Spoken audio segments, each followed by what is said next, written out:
నానా, అది కాదు నాన్నా. చిలుకూరుకి వెళ్ళొచ్చిన విషయం ఇంట్లో చెప్దామని అనుకున్నాను, కానీ నానా. సార్ నా మాట కొంచెం వినండి సార్, ప్లీజ్. ఏంటి వినేది? కొంచెం చనువిస్తే నెత్తికెక్కుతావా?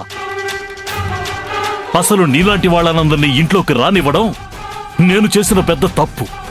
పక్షులకు రెక్కలు ఉండేది ఎగరడానికి అని కవితలు చెప్పి పెద్ద హీరో అవుదామనుకుంటున్నావా?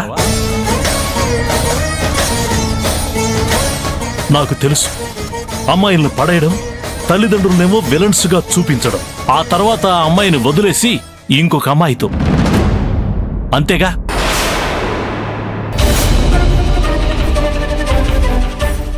అలా ఏం లేదు సార్. అలాంటిదేం లేకపోతే చిలుకూరు వెళ్లే విషయం నాతో ఎందుకు దాచావు? ఇప్పుడు నా మాట వినండి సార్ అంటున్నావే.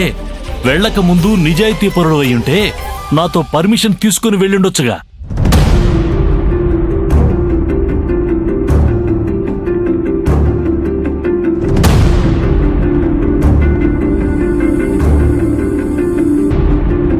తను ఖచ్చితంగా నాకు చెబదామని అనుకుని ఉంటుంది. నువ్వే తను ఆపుంటావు. నా కూతురేంటో నాకు తెలుసు. దాంతోపాటు నీలాంటి అబ్బాయిల బుద్ధి కూడా నాకు బాగా తెలుసు. ఒక్క విషయం తెలుసుకో, నువ్వు రాసినట్టు నా కూతురేమీ సాధారణ పక్షి కాదు. వానమేఘానికి భయపడి గుంపులు గుంపులుగా ఎగిరే పక్షి అంతకన్నా కాదు. మేఘాల పై ఎత్తులో ఎగిరే గద్ద నా కూతురు. నా కూతురు తను ఎగిరే ఎత్తు, తన లక్ష్యం వేరే వేరే లెవెల్.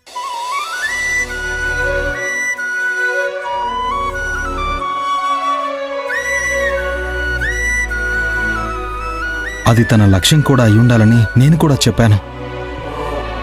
ఆ లక్ష్యం తన సొంతం కూడా కావాలి కదా సార్. నా కూతురుకి అది చెప్పడానికి నువ్వెవరు? ఫ్రెండ్ సార్, తన మంచి కోసమే. సరే, నిన్నొకటి అడుగుతాను. నీ జీవితంలో సంతోషం కలిగించిన ఒక్క క్షణమేంటో చెప్పు.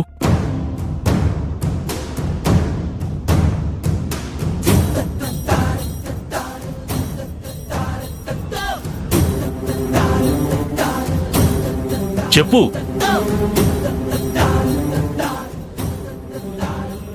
లేదు. పోనీ బాధను కలిగించిన ఒక్క క్షణం గురించి చెప్పు. నా తల్లి చావు.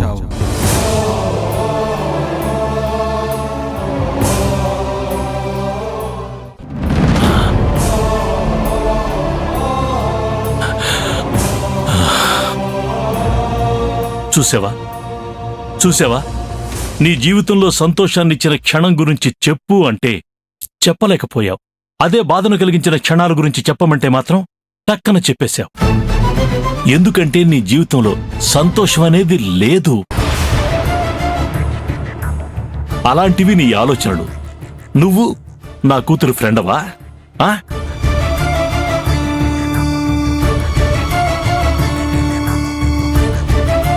నువ్వు జీవితంలో నిజమైన సంతోషాన్ని ఎప్పుడూ అనుభవించలేదు కాబట్టి అలాంటి నువ్వు స్వేచ్ఛా సంతోషాల గురించి కవితలు రాస్తావా? ఏంటయ్యా ఇది? చూడు, నిజమైన సంతోషం అంటే ఏంటో తెలుసా? నా కూతురు పుట్టినప్పుడు తననిలా 2 చేతులతో ఎత్తుకుని తనకు సాధన అని పేరు పెట్టి తను జీవితంలో ఏమేమి సాధిస్తుందో అని కలలు కన్నాను చూడు, అది నిజమైన సంతోషం.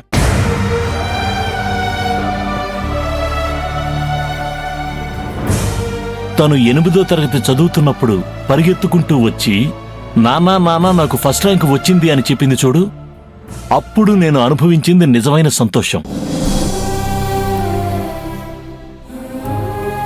ఇప్పుడు కాలేజీలో ప్రతి సంవత్సరము ప్రతి సెమిస్టర్లో ఫస్ట్ ర్యాంకు తెచ్చుకుంటుందే,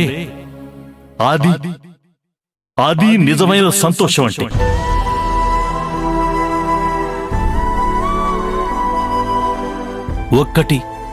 ఒక్కటంటే ఒక్కటైన నిజమైన సంతోషాన్ని జీవితంలో అనుభవించావా నువ్వు?